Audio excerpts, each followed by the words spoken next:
Really interesting. Yeah.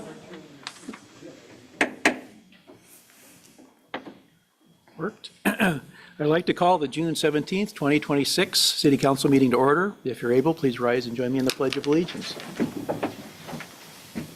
Pledge allegiance to the flag of the United States of America and to the republic for which it stands, one nation, under God, indivisible, with liberty and justice for all. Clerk, please call the roll. Mayor Nackstead, Here? Councilmember Daniel, Here. Councilmember Grimmy is absent, Vice Mayor Askin. Here. Councilmember Petty is online. I can see her, but I have not enabled her yet. Councilmember Casena Here. and Councilmember Sonart Here. and Student Representative Bowling. Here. You have a quorum. Okay, thank you. Council, before we get to the agenda, consent agenda approval, I'd like to bring to your attention the lay down materials. Before you, we have add item E7 for resolution 2026-50, memo from Vector Airport Systems, brought to us by administration. Pleasure of council. Vice Mayor Askin. I move that we approve the agenda and consent agenda with additional laydown and request unanimous consent. I'll second. Are there any additional revisions to the agenda and consent agenda, council? Would the clerk please read the consent agenda items into the record, please? Approval of the regular meeting minutes of June 3rd, 2026, brought to you by the city clerk. New business action approval, bills to be ratified, brought to you by the administration. Action approval, special use permit to Empire Airlines, Inc. for use of apron space at Kenai Municipal Airport for aircraft parking, brought to you by the administration. Action approval, special use permit to Everts Air Fuel, Inc. for use of apron space at Kenai Municipal Airport for aircraft parking and loading, brought to you by the administration. Action approval, special use permit to State of Alaska Department of Natural Resources, Division of Forestry and Fire Protection for use of apron space at Kenai Municipal Airport for aircraft parking and loading, brought to you by the administration. Action approval, special use permit to United Parcel Service Company, Inc. for apron space at Kenai Municipal Airport for aircraft parking and loading, brought to you by the administration. Action approval, second amendment to the agreement with Tyler Distributing Company, Inc. for ATM services at Kenai Municipal Airport Terminal, brought to you by the administration. Action approval, memorandum of agreement with the Alaska Department of Health for participation in the wastewater monitoring program, brought to you by the administration.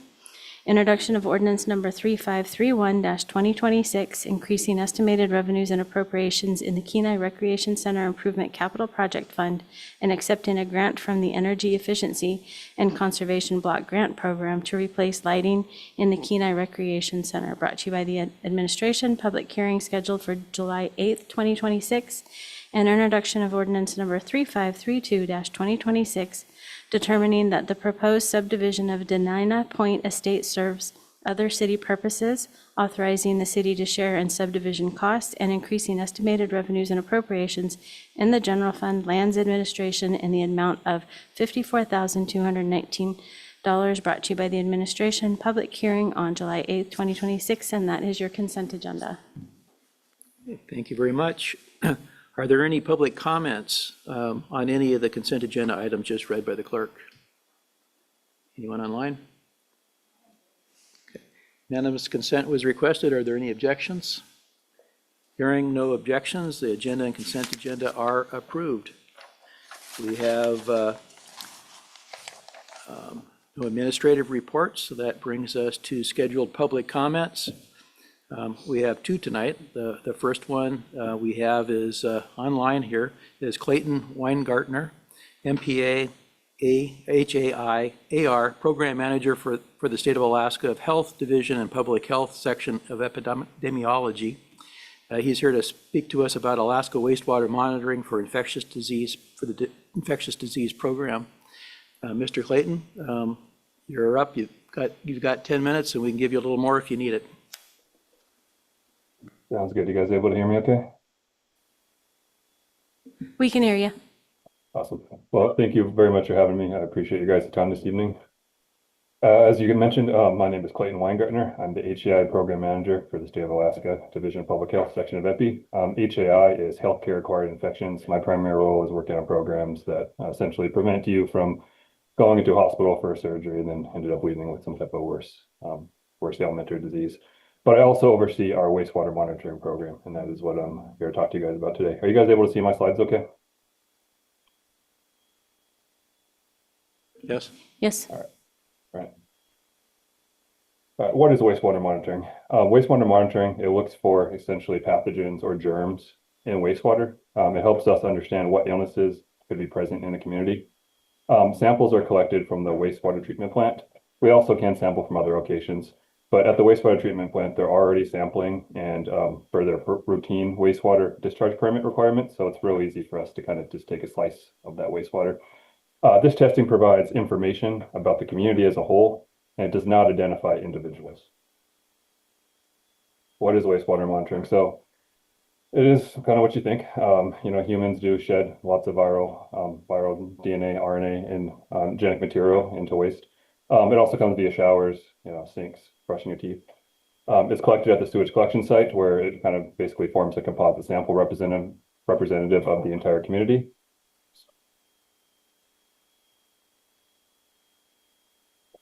We collect the samples and transport it to a lab. We have 2 labs stood up in Anchorage for this. One is the Department of Environmental Conservation's Environmental Health Lab, and the other is University of Alaska Anchorage Ames Core Facility. Both labs kind of work on different projects for us. At these labs, they do some rather complex advanced molecular detection, kind of a fancy way to say they isolate the genetic material we're looking for. In doing so, we can look at the presence of certain disease pathogens like COVID, which is also called SARS-CoV-2, influenza, RSV, measles, Mpox. Once we get those results from the lab, it's reported to public health. And why wastewater monitoring? Early detection of diseases is the first and foremost. It gives us community level perspective about diseases circulating in the community. It can help communities make public health decisions. And it can be used and paired well with complementary other health metric tools like clinical health case surveillance. For instance, when you go into the hospital and test positive for the flu, we can compare those results with wastewater data. It's also a passive sampling tool, meaning it's independent of healthcare seeking behavior. Say you are sick with the flu, it's mild, you don't go to the hospital, that's never really logged in the clinical case data. But if you're on the wastewater system, you will shed into that system, and we will be able to essentially kind of identify that somebody had the flu, but as I mentioned, not an individual level or anything like that. This is done with trend tracking. We do this 1 to 2 times a week, and it really looking at concentrations throughout the week and throughout the months really gives us an idea about disease and community disease trends in your community. This is a national survey conducted in 2024. 3 out of 4 surveyed adults support wastewater monitoring for infectious disease, and at least 95% of individuals said that if they saw a certain disease was spreading in their area, they would take at least 1 protective health action, if not more. Where can we collect? Ideally, we want to collect from the wastewater treatment plant. Like I said, that is representative of the entire community, with some caveats. Obviously, if you're on a septic system or in a dry cabin, you're not going to be inputting into the system. The wastewater treatment plant is likely already using an autosampler, meaning they're already sampling for their own reasons. And so it's really easy for us to just ask for a part of that sample. We also can, it's a little more difficult, time consuming, definitely more labor intensive, but collect from manholes. In certain communities, this might be ideal, just given the infrastructure in place. And we also can do this at single building levels. I'll talk a little bit later about kind of a hospital pilot that we're doing to look for certain antimicrobial resistance genes. Obviously, Alaska presents some unique challenges. Other locations can do this year-round outside with the autosampler. These electronic devices, filled with water, it would obviously freeze in Alaska. So we've piloted some novel techniques here. There's a couple different collection options available. One is we call the traditional sampling. It's the autosampler. You can see there on the left. The other is a passive sampling device. It doesn't look too high-tech, but it's actually a very effective device. You essentially build a contraption that we put together, and you stuff some type of absorbent material in it. You leave it deployed in the system for 24 hours, collect it, wring out the water, and you perform your extraction and laboratory analysis. There's different types of procedures that we can do to collect the sample. One is a grab sample. We don't really recommend this because it can miss a lot. but if that's the only thing available, we will do a grab. Essentially, you just collect, you stick a jar down into the sample, pull it up, you have your sample. I already mentioned the passive sampling device, and then of course the composite sample. These auto samplers are a little pricey. Most wastewater treatment plants already have them. If, for instance, there's a need of one at your wastewater treatment plant, and you guys would like to engage in the sampling, we can provide them for you. They're a little pricey, but we will cover all costs and maintenance. One of the other benefits is we can collect some additional metadata, like flow rate. To make sense of our wastewater data, we do collect additional data points like, how many millions or thousands of gallons of water are running through the system during the day. These are our pathogen targets or disease targets. The ones in red are the ones we currently have online here in Alaska. Most notable, I wanted to bring attention to measles. That's where we're really trying to build the system around as an early detection tool for measles. Then also for a certain subtype of influenza A, H5N1, also known as avian influenza, or you probably have heard it called bird flu. This is kind of just a quick screenshot of the dashboard that we have. UAA kind of maintains this for us right now. I like using this infographic right here. In the pink, we have our clinical cases. So this is you go to the hospital, you're sick with flu, it gets reported to public health. You can see that our wastewater concentration levels trends very closely with our clinical case data. You notice right here, this is a December spike in the wastewater data. We kind of hypothesize this is from, when all the college students, return to visit. Mild symptoms, don't go to the hospital, but they do input in the system. So the wastewater provides us an opportunity to collect things that our traditional case surveillance might also miss. And this is just one example of that. Overarching goals, we really want to implement a robust and scalable wastewater monitoring system in Alaska. We want to continue to use it for routine monitoring of certain diseases like COVID, influenza. But we also want to have this available for, when the next COVID-19 comes around, or, the next disease that's really concerning, that we already have this infrastructure in place that it's there and readily available for us when that new pathogen emerges. I really want to highlight that utility partnerships are the backbone of making this work. Without the utility operators' buy-in and engagement, this is not a sustainable effort. The community might want it, but if the utility and the staff there aren't bought into this, it is not going to be it's not going to be a workable system. So we really do try to prioritize our relationship building with these with these individuals. We will plan on visiting and taking a tour of the plant. And we develop testing plans and schedules that will work along with the utility to limit any type of burden that's placed on the utility.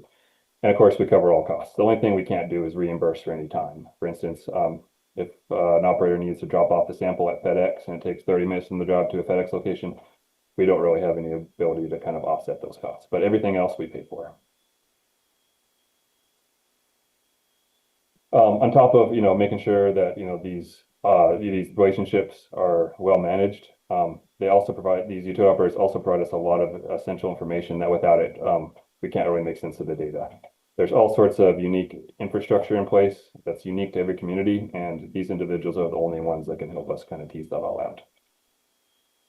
Last but not least, there's another program called Wastewater Scan. I just wanted to bring this to your guys' attention. Only Anchorage is enrolled in this. It's a national testing program.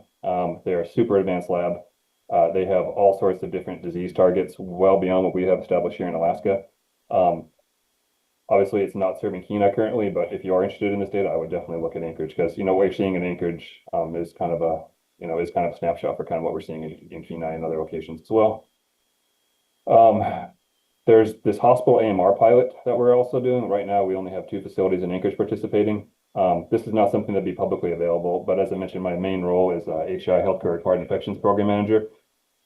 We really try to keep out with MDROs, multiple drug-resistant organisms. They're essentially diseases that are resistant to antibiotics and other antimicrobials. They are really prevalent in hospital systems, and once they establish themselves in hospitals, they're really hard to get rid of. So we're also working to onboard hospitals, and we have been in touch with Central Penn to get some sampling going there to look for these. But this is not something that would ever be publicly available, but we definitely could use the community support to help lobby for this testing. And I'm running out of time here, and I want to leave some time open for any questions you guys might have. This is just kind of some pictures of the hospital AMR sampling we're doing. So nothing too complicated. And yeah, any questions, I'm happy to take them now. And here is our contact information if you guys want to email us. I appreciate your time. Thank you, Mr. White Gardner. Council, do you have any questions? I'm not seeing any. I think you were very thorough. Thank you very much. I presume that you're working through our city manager or public works director on anything that you might need from down here.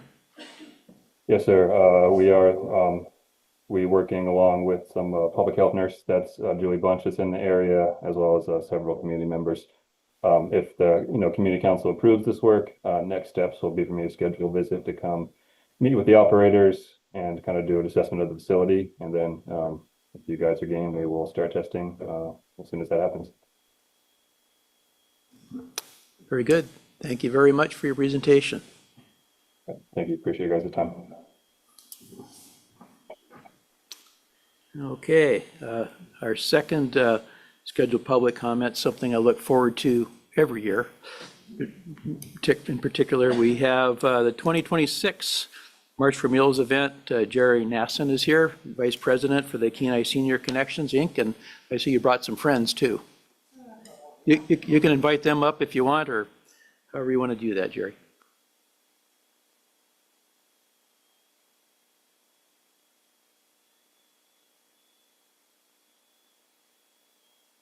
You know how that mic works? Oh, there's a, but I guess you do. All righty. My name is Jerry Nasson, like he said, Vice President of the Senior Connections Board. And as most of you are familiar with, one of our big projects every year is our March for Meals program. So and this is perfect for me because I'm a numbers guy. I've always been a numbers guy. In case you don't know, 10 steps down into this room, 10 steps back up. It's just something I do. Well, one of the numbers I like is this year our campaign raised, right, round numbers, roughly $75,000 at our March for Meals campaign that we did through the year. We spent months and months and months to put together basically one night. And a number of you were there, and we appreciate that very much. So of course, we're going to be giving you the 75 plus. We threw in a little bit of change out of our pockets there too. So we'll get up there. In fiscal year 25, the senior center over there, your senior center, served 10,337 congregate meals and 20,759 home delivery meals. That is 31,000 roughly meals to seniors in the community. So, and for FY26 to date, we're roughly running 21% increase in the amount of people served over last fiscal year. And we still have a month and a half to go, a month and a quarter to go. So projected meals for this year are going to be 10,775 congregate meals. And it was 22,000. The number they gave me was 666. I rounded it up one. Don't like 666. Some of you might understand that. So we got pretty good. And one thing that they wanted me to also mention too is one of the things we also do is we gather food towards the end of the year and we put together Christmas bags. And in the last couple, 3 years, we've done 75 bags that go out with in the community to, and each one of those bags provides roughly a week's worth of meals for 4 people. So that's all an added on thing there. So we're going to be giving you a check here in a couple of minutes and stuff. One other thing of numbers. Sorry, guys, everything's down a little bit. Dow was down to 51.4, NASDAQ 26.0, and S&P 7,500 was 74. But still, if you remember, I'm not that old, and I remember when 51,000 on the Dow, that was not a number, or 26 or 74. So let's get another number here.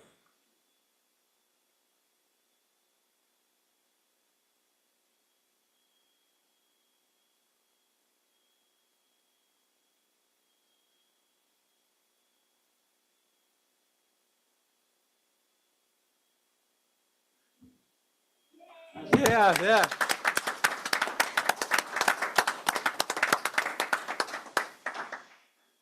Well, Jerry, you're gonna, for anybody listening online, you're gonna tell us what the total amount is that you've got on your check there? I don't think you said that. You said you're gonna add some change to it. I forget that, yeah. Jerry, you might turn on the mic too. It clicks off sometimes. Sorry, it is $120,000. Wonderful.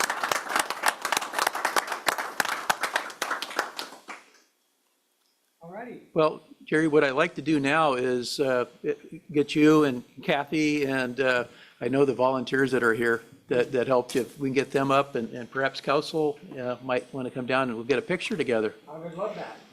And then we'll do that, and then after we get the picture taken, let's take a 10-minute break, because I know that there's Missy cookies out there in the foyer area, and we can go out and visit for a few minutes. How's that? I won't need 10 minutes to eat those. You don't need 10? You can bring some back with you, too.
Okay, we're back on the record.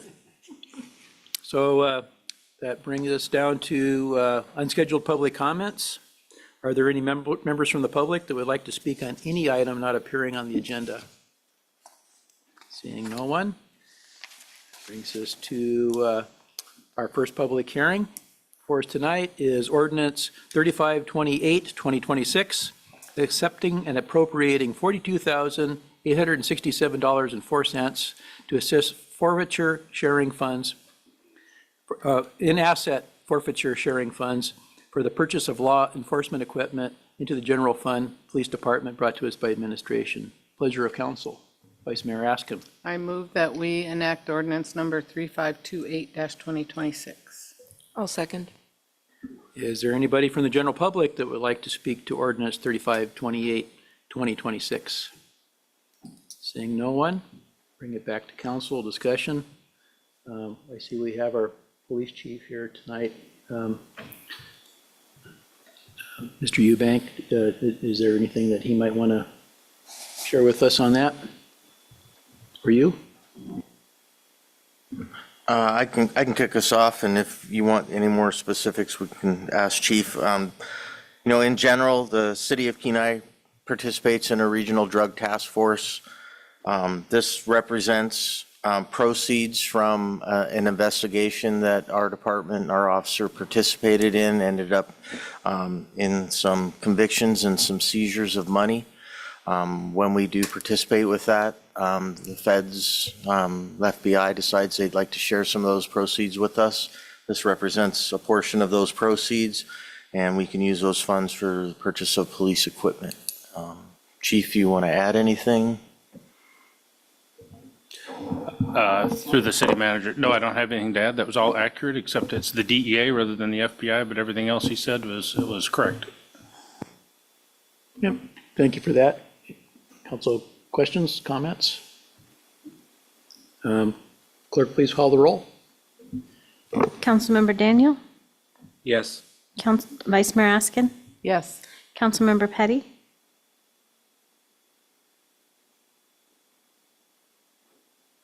I see she's there. We'll come back. Councilmember Casena? Yes. Councilmember Sonart? Yes. Mayor Naxted? Yes. Councilmember Petty? Student Representative Bowling? Yes. You have 5 yes votes. Ordinance number 3528-2026 is enacted. Mayor, Madam Clerk, is there any other way we can communicate with, She's there and she, a thumbs up or thumbs down or?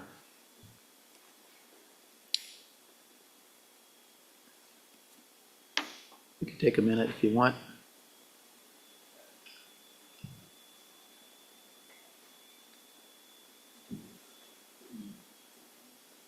I'm texting with her. Yeah. Take a minute here just to see if we can get a better, She texted that she votes yes, okay. but If that works for everybody through the clerk, I think that would be okay. yeah, I'm trying to see if there's technical problems, why she can't unmute.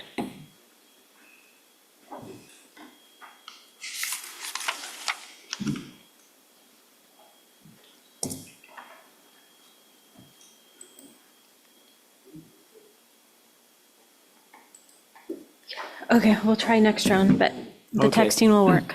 Okay, now we're on item E2, ordinance 3529, 2026, increasing estimated revenues and appropriations in the general fund, city manager for leave, cash out, finance, information technology salaries and benefits, and public works administration salaries and benefits in excess of budgeted amounts brought to us by administration. Pleasure of council. Vice Mayor Askin. I move we enact ordinance number 3529-2026. I'll second. Is there anybody from the general public that would like to speak to ordinance 3529, 2026? Seeing no one, bring it back to council. Council comments, questions? Councilmember Petty? No question. Ah, it works. We can hear you now. Thank you. Thank you. Clerk, please call the roll. Vice Mayor Askin? Yes. Councilmember Petty, Yes. Councilmember Casena, Yes. Councilmember Sonart, Yes. Mayor Nakstad, Yes. Councilmember Daniel, Yes. Student Representative Bowling. Yes. You have 6 yes votes. Ordinance number 3529-2026 is enacted.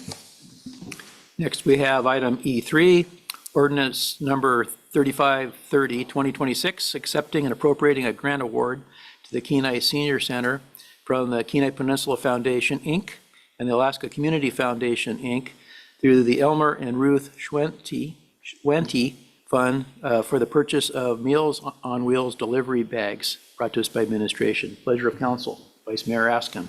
I move we enact ordinance number 3530-2026. I'll second. Is there anybody from the general public that would like to speak to ordinance 3530, 2026? Seeing no one, that brings it back to council. Council discussion. Good, Councilmember Daniel. Thank you, Mayor Nakstad. Just a quick thank you. Really appreciate all the work you do over there, and you and your team in finding these grants. I know there's a never-ending need of meals, and so every dollar counts. Just appreciation. Thank you. Any further comments? I'd like to echo that too, and these aren't just paper sacks, they are special bags for keeping things hot and cold and for transporting, so very, very necessary. So if there's no further comments, clerk, please call the roll. Councilmember Petty, Yes. Councilmember Casena, Yes. Councilmember Sonart, Yes. Mayor Nakstad, Yes. Councilmember Daniel, Yes. Vice Mayor Askin, Yes. Student Representative Bowling. Yes. You have 6 yes votes. Ordinance number 3530-2026 is enacted. Okay, that brings us to item E4, Resolution 2026-47, authorizing binding of the city's property liability workers' compensation, airport and other ancillary insurance policies with the Alaska Public Risk Alliance for July 1, 2026 through June 30th, 2027, brought to us by administration. Pleasure of council. Vice Mayor Askin. I move that we adopt resolution number 2026-47 and request unanimous consent. I'll second. Is there anybody from the general public that would like to speak to Resolution 2026-47? Seeing no one, bring back to council for discussion. City Manager Eubank, want to give us a report on this? Thank you, Mr. Mayor, members of council. So annually, the city contracts for insurance coverage, like all the ones listed in here, property, liability, workers' compensation, airport, some other ancillary policies that we do. Remaining in Alaska now with the merger of the Alaska Municipal League Joint Insurance Association and Alaska Public Entity Insurance, there's a single risk pool left for public entities to contract with. This is with APRA, the Alaska Public Risk Alliance. This is our second year being with this new organization after the merger. This represents about just less than a 5% increase on our premium from the prior year. The majority of that premium increase is being driven by coverage increases, not necessarily premium increases. As covered payroll and things like that increase, we're asking for more insurance, and so that's most of this increase is related to that. I would ask Finance Director, because I know we just received a check from APRA for this year's policy regarding what they call a loss control credit. So there's loss control activities that we participate in as a city, and those generate a refund of some of the premium we paid for the fiscal year 26. Dave, do you know what that amount was? Yeah, so the amount on that was $47,810, and this is their loss control incentive program. So there were a number of things that we had to do to receive these funds. We had quarterly safety meetings that we had to track and document. We had training hours with a target of being an average of 8 per employee. across the city. Also, we had to conduct building inspections, and they had a form that we had to fill out for each of the buildings throughout the city. So the folks that our building folks, Carmel and his crew, conducted those. And then Stephanie Randall put those all together and did a great job of kind of herding those cats with all these different things we had to do. But we had to complete that by April 15th and then submit the documentation by May 1st. And we did that. And we just this week received the $47,810 for that. So it's about a 5% refund based on our what we paid last year or in the current fiscal year. Okay, any questions of the city manager?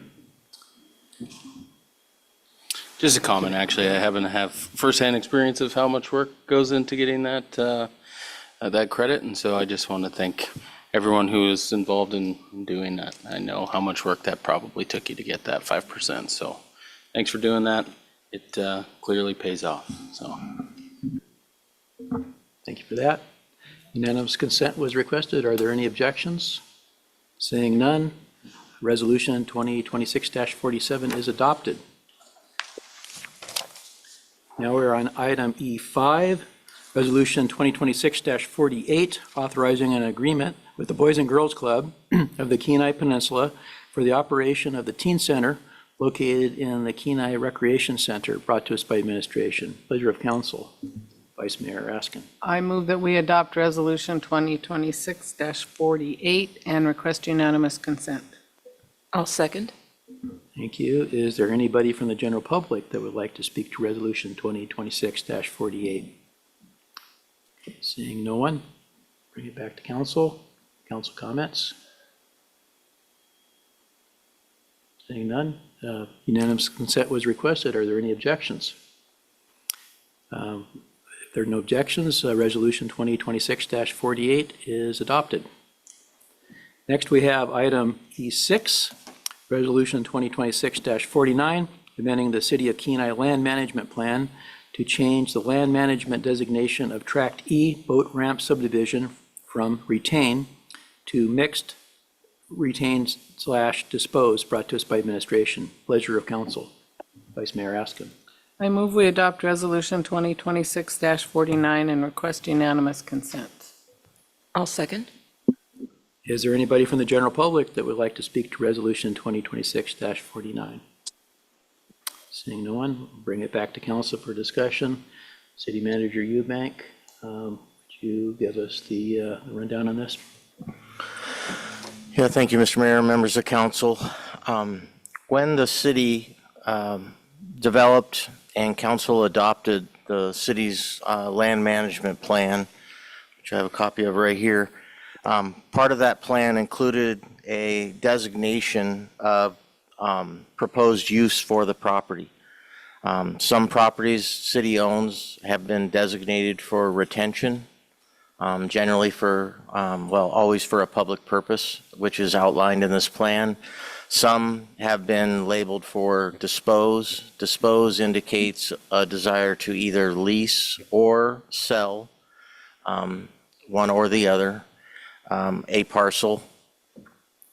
And some have been designated mixed, retain or dispose. And what that designation generally means is that a portion of a parcel is likely to serve a public purpose and should be retained, but there are developable portions of the lot that could be subdivided and put into commercial purposes.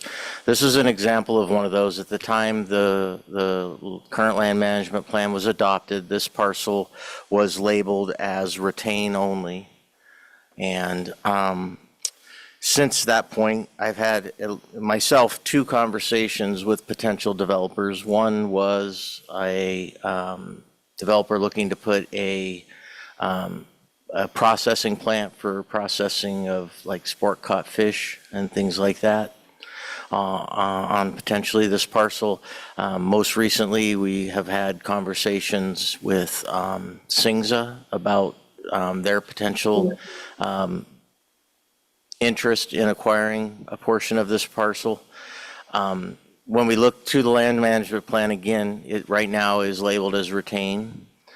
But the retention on it is to provide alternate access or egress from the city's dock during peak times of the year.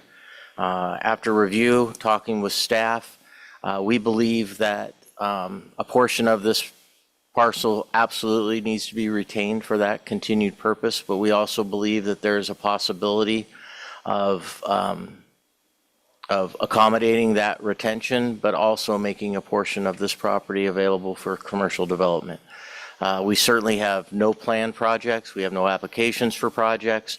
This simply is just about restating for all the public to know that that parcel would be available if people were interested in it and could make application on it. I'm happy to answer any questions. Any questions of the city manager? Councilmember Daniel. Thank you, Mayor Naxid, for the city manager. More of a thank you than anything. I appreciate administration looking at ways we can continue to develop the working waterfront, as I see it being a huge part of our city in the future to come. So thank you for taking these steps as they come up. Appreciate it. Any further questions? I also concur with this, but I do have a question, or just for clarification, the property as it is, there is a use currently on the north side, and that's where the dredge material goes. That area is not getting any larger or smaller than, I presume, where the dredge material from the boat ramp goes. That's just for dewatering. Is that my understanding? Yeah, thank you, Mr. Mayor. So if, I'm sorry, let's see if I can find the page in the packet here. So if you look at the map on 35, I think the mayor is referring to a little square section just to the left of the green block of the proposed potential subdivision area. That area was created by our own crew annually. Before we're able to put the dock in, our crews have to go down and remove a tremendous amount of silt that's built up over the last year in the ramps. So they take a couple of days on extremely low tides, take some equipment down there, an excavator and a number of our dump trucks, and they're hauling out the silt that silt's in the dock, that then they're able to get our pilings in place that hold our docks, and also open up those ramps for use for the summer. That material comes out obviously extremely wet, sloppy. To haul it at that time would just make a tremendous mess, and it would make a tremendous mess along the entire stretch of road until you got to its final destination. So crews take and they deposit that. They're using this area now up there where they stage that material. They dump it, they let it dewater, it dries out, it solidifies. We opened the dock this year, middle of May. Well, Lee left, but middle of May we opened the dock. They are this week hauling that dredge material that's now dewatered to its final destination. That final destination for a number of years, as far as back as I can remember, it has been the Twin Cities Raceway, who welcome it with open arms, and I don't know what they use it for, but they really like it, and they take every bit that we can bring to them. We did use to dewater actually on the pad of the dock itself, which is always an option. I think they chose this area because if they got in a situation through other work that they weren't able to accomplish it before the PU fishery started in the big phase. But no, that area gets filled up and then it gets emptied every year, and then it becomes overflow parking for the PU fishery, which I don't believe we've used overflow parking in the last 5 or 6 years of operating the fishery. But so we don't think it would be a conflict there, and if needed, we could expand that area. There's more room to do that, or the dewatering could take place on the actual dock pad itself. Thank you for that explanation. Any further comments? Unanimous consent was requested. Are there any objections? Seeing none, resolution 2026-49 is adopted. That brings us to item E7, resolution 2026-50, authorizing a contract award and correspondence corresponding purchase order to Vector Airport Systems for aircraft handling, fee, billing, and collection services brought to us by administration. Pleasure of council. Vice Mayor Askin. I move we adopt Resolution 2026-50. I'll second. Is there anybody from the general public that would like to speak to Resolution 2026-39? I do know that there are a couple of representatives from Vector Online too, so this might be an opportunity for them, or we might have some questions of them as we move forward too. If there's nobody general public that has any comments, we'll bring it back to council. Council discussion. City Manager Eubank, do you want to touch base on what this is? Yeah, thank you, Mr. Mayor. And I'm going to look to staff to correct anything that I say that's not completely accurate here. I do know that airport management was approached actually by 2 commercial pilots who brought an aircraft into Kenai, and I think they came in the office to pay landing fees, as a matter of fact. And they just inquired why the city wasn't using one of these automated services that were out there. And I think it was something new that staff hadn't dealt with. Through investigation, they determined that I don't believe there are any airports in Alaska using this type of service currently. Looking back through historical data, Vector was able to look back and determine that roughly 25% of our revenue related to air landing fees is being uncollected. We have what is an honor system to report, or when staff are on site and not tied up with other things, hopefully they get to see who landed and get their tail number and then try to determine how to bill them.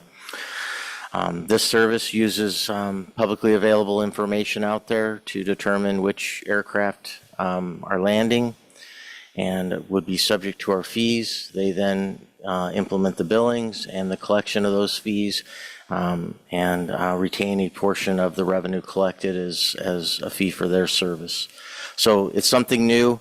The estimated uncollected revenue from our landing fees was about $130,000 a year.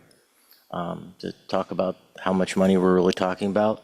What I would stress is these are not new fees. These are existing fees that have been in place for many years.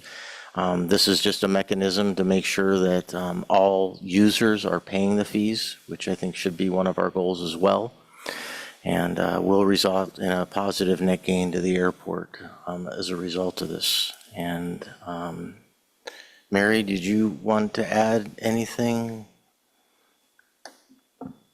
I know your information was correct that you relayed on to council. If council remembers, I did tell you during the budget process that this should just come to our attention, and since then, Julie has been working on this and it's come to fruition here with this council meeting. There has been, we discovered in the past couple weeks that there is some opposition to this using the ADSB, which is technology that is put out there for safety. It's better for the aircraft, it's better for the pilot, for situational awareness, and there's opposition to government entities or other airports using that information to collect the fees, and some think that pilots may be turning avionics off so they cannot be tracked to pay these rates and fees. I can tell you that with all my years at the airport, I've never experienced any kind of operation or any opposition to paying parking and landing fees. In fact, most of the comments are that we're cheap, that we're low. It's in the airport bill that landing fees is a fair and reasonable charge to airport users and to use for airport infrastructure development, which we do. And yeah, we're in support of it.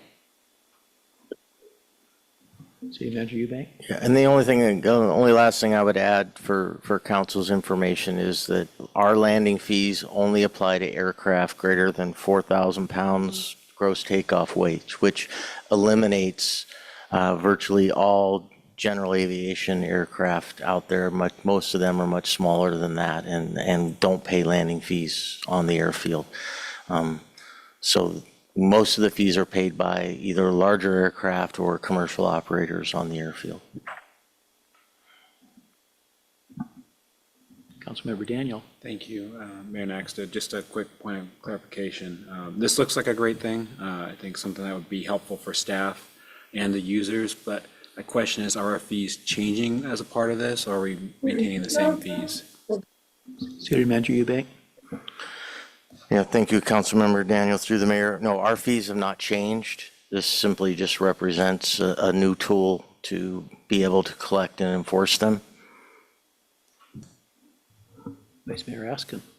I have I think a couple questions. One of them is are we going to be responsible initially for the camera installation? And number two, has there been consideration for the plane pass? I understand that's a more passive program. City Manager Eubank? Thank you, Vice Mayor, through the mayor. I'm going to respond to half of that, and then I'm going to have to punt a little bit here. But as far as installation of cameras, so the technology used by this provider uses a number of different tools to determine users or who's subject to fees. One tool that is available to them or could be available to them is the installation of cameras that takes pictures of tail numbers of all the aircraft as they land. We currently don't have those cameras. They're not required for us to implement this. They will be using the ADS-B technology. So we are not required to install cameras at this time. If ADS-B is determined to, if there are laws that prohibit the use for billings like this, then we may have to reevaluate, and at that time we could install cameras, or we'll make sure we have provisions within the contract that would allow us to terminate the contract if that technology changes and we decide not to implement other things to make it effective. So as far as the second part of your question, I may ask you to ask that again so Mary could respond, because I'm not familiar enough. Yeah, could you repeat that part of the question? I was curious if Plane Pass is being used. Is that a more passive program than this Vector system? Is it more of an honor system kind of collection method? My conversations with Vector, Plane Pass is being used at 132 airports. I have talked to at least 5 of them who liked it. They recommended it. A couple airports had not charged for landing fees in the past, so when they started they had a few rough spots there with their users, but no, in all of that, they've had very little negative comments to them billing it. I might add that Vector has a 99.6% collection rate. And as Terry said earlier, our landing fee program is on the honor system. So, of course, our signatories are required to submit a landing report the following month for the previous month. The transients are not. We do have a registration check out there. We're there Monday through Friday, 8 to 5. If I see them go by my office, I get the binoculars out and the tail numbers, and we look up the tail number and we try and, track them down that way. And like I say, I have not experienced any opposition to anyone not wanting to pay parking or landing fees. Here, I'll just add one thing really quick. So Vector Airport Systems is the company, and Plane Pass is what we're planning on using. Gotcha, thank you. Yep. Any further questions? City City Manager Eubank, if ADSB ceases to become available for Vector to utilize, is our contract set up in such a way that we can make an adjustment? We were talking about going to possible, they might have to go to cameras or something like that, but I was wondering how is that going to be, is that managed in our contract? I'd have to defer to the city attorney on specifics of what's in it, but I think I can tell council it would be our intent to absolutely make sure we have that ability before we would sign one.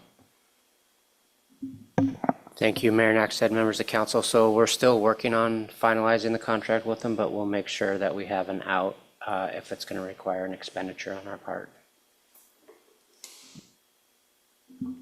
Any further comments? Councilmember Daniel. One last question is maybe for the vendor.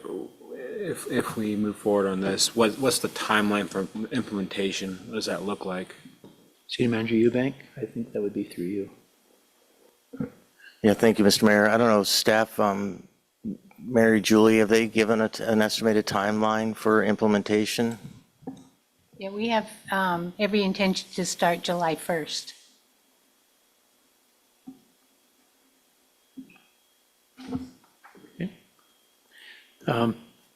Councilmember, Vice Mayor Askin? I'll request unanimous consent. Okay. I probably shouldn't say anything at this point, but there's a lot in here about ADSB, and I don't know that that's been well defined in what that is and how it's used. ADSB is something I use in all the aircraft that I fly, and I fly a number of them. And what that does, it ties into a transponder basically, but what it does is it sends out a signal and it says my aircraft, my altitude, my airspeed, and what direction I'm going. And it also gives proximity if I'm near somebody else, and I can see other people, so it's in and out. So my screen, I can see all these aircraft all over the peninsula. I can see the whole state of Alaska for that matter. I can zoom right in, and it's there. And I think some of the concerns that I kind of was understanding in here is, like a big brother kind of keeping track of aircraft and they're coming and going.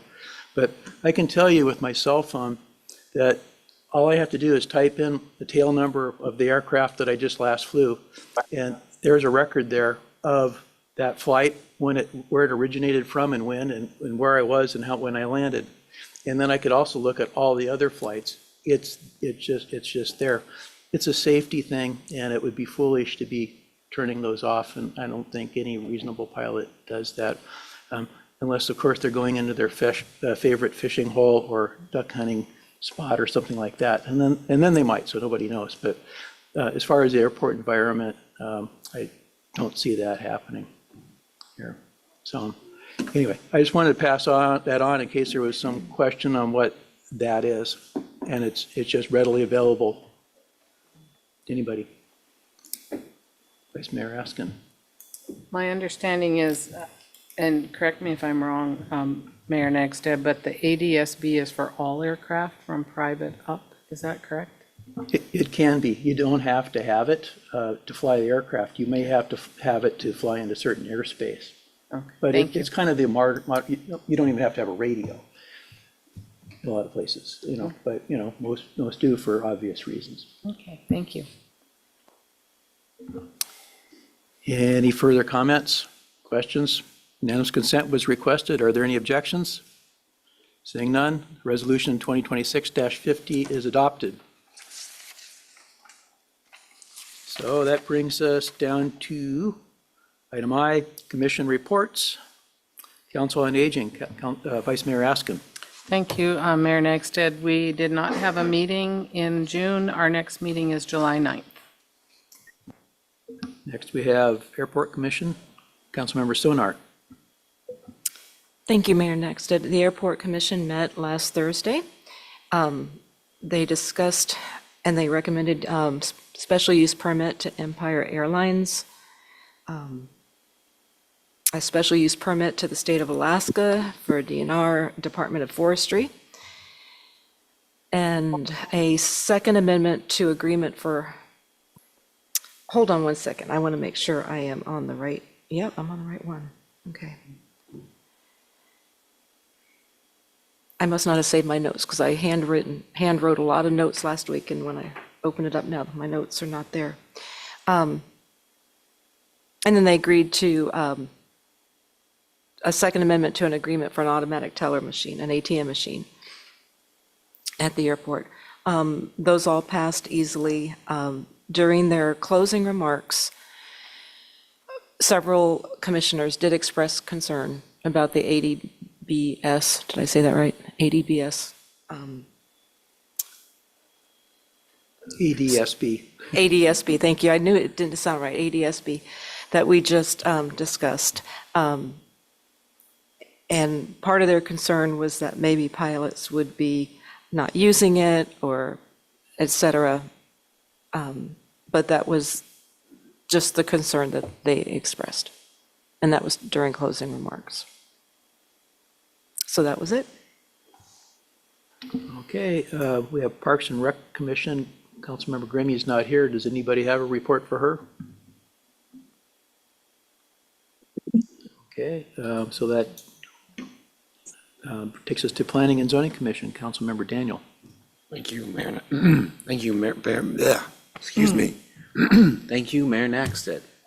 I got there.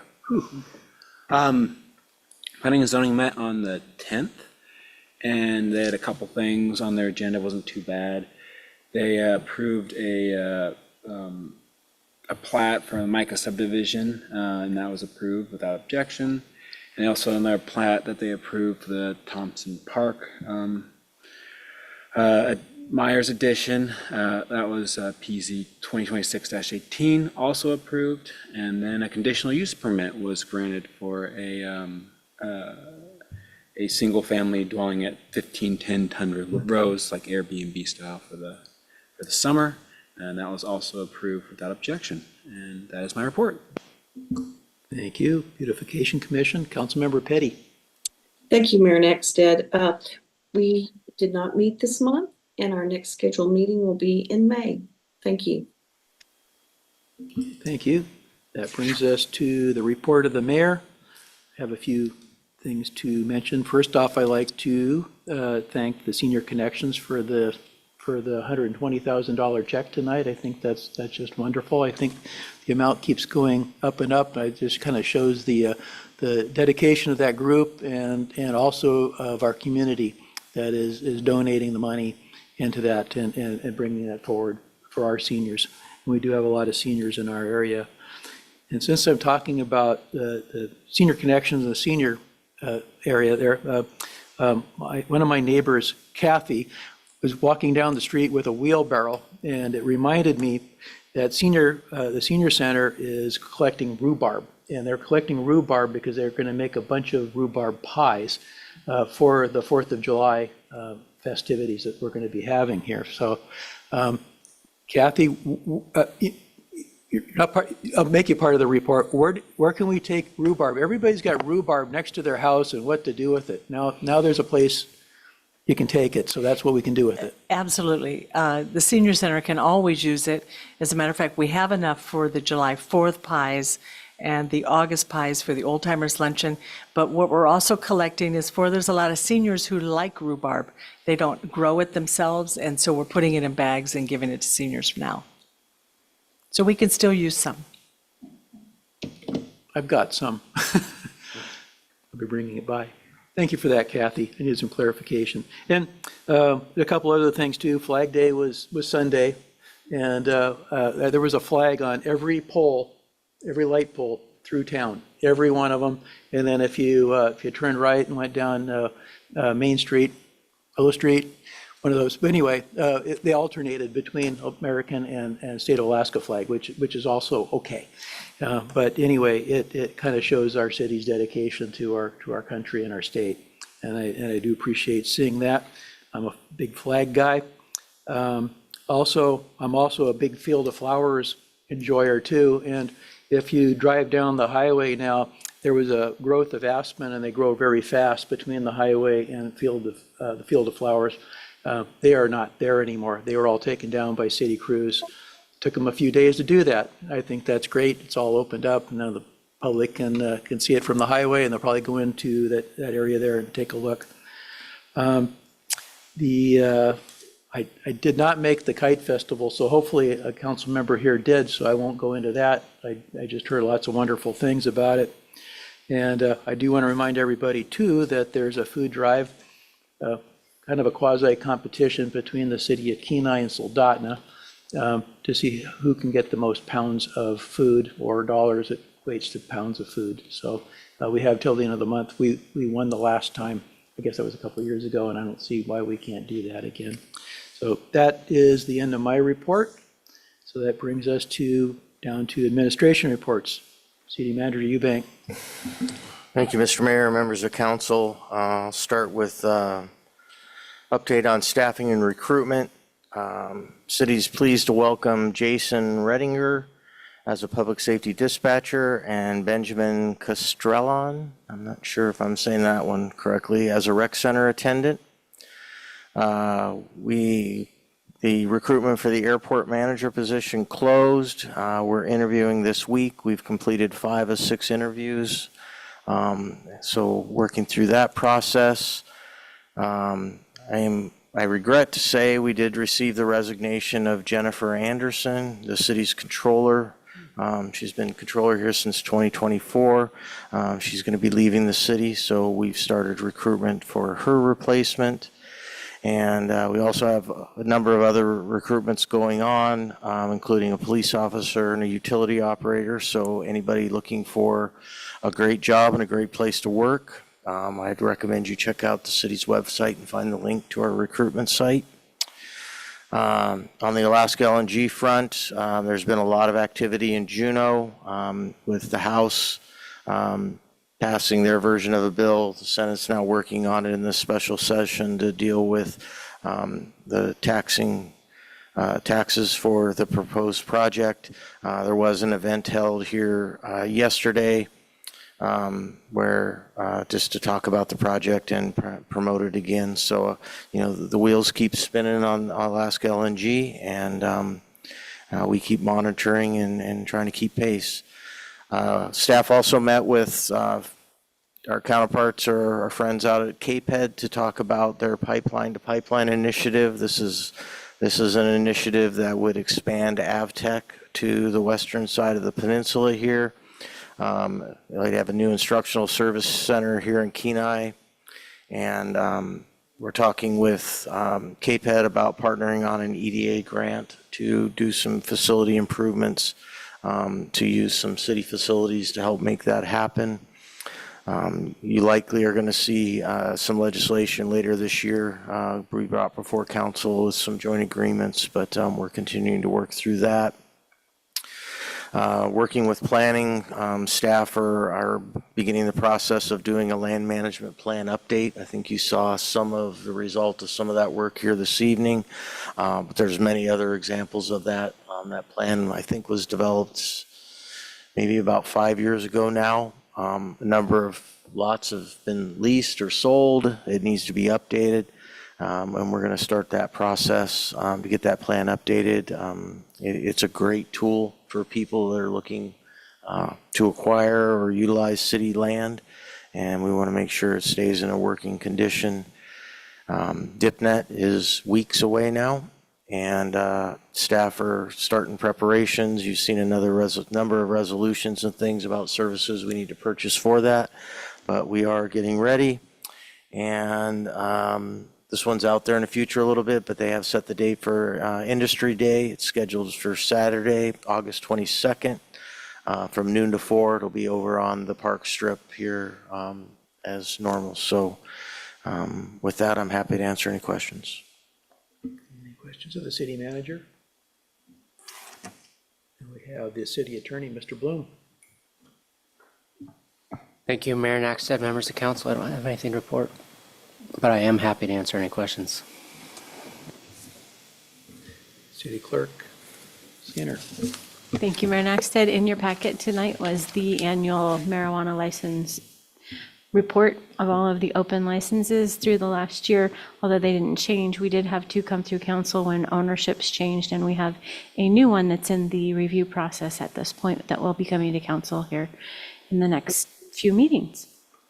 And I'm available for questions. Any questions of the clerk? So that brings us to item L. Are there additional public comments? Are there any members of the public who would like to address the council at this time? Seeing no one, we'll bring it down to council comments. Student Rep Bowling. I do not have any comments, but I'm available for questions. Very good. Councilmember Petty. Thank you, Mayor Nexstead. I have no comments, but just want to wish everyone a really good summer and the sunshine that we are experiencing currently. Thank you. Thank you, Councilmember Casana.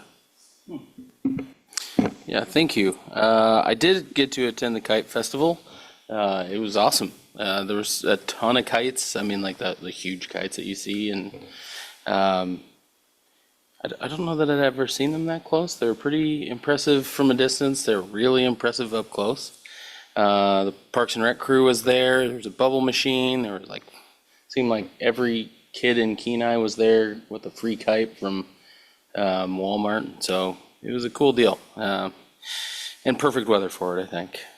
Other than that, I would say my dad will be excited to know that there's plenty of rhubarb for his annual pie purchase that he makes every 4th of July. It's the only reason he goes there. And I've just been spending a lot of time at Oilers games. So if you like baseball, the Oilers are back. So go check them out. Councilmember Stoneart.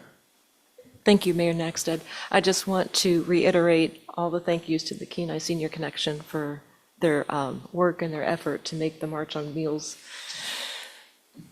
a success this year. Just pretty incredible, the amount, $120,000. I'm still kind of wowed by that. I also want to say I totally enjoyed seeing the flags throughout the town this past weekend, and I'm excited now to see the field of flowers start growing up, and just everybody, just keep enjoying summer and be safe out there. Councilmember Daniel. Oh, man, there's nothing left to say but to enjoy the beautiful weather, everyone. Let's get out there. Vice Mayor Askin. Ditto to everything. I'm really impressed with the senior center and their Meals on Wheels. I'm trying to figure out what I'm going to dress up as next year. And I also thoroughly enjoyed the flags. I was working that day, and it was great to see that. Thank you. Enjoy the sun and the baby moose. Watch for the baby moose. We got 2 in our backyard. Yes, they are everywhere. We have no executive session, no pending items. Having no other business before the body, we are adjourned.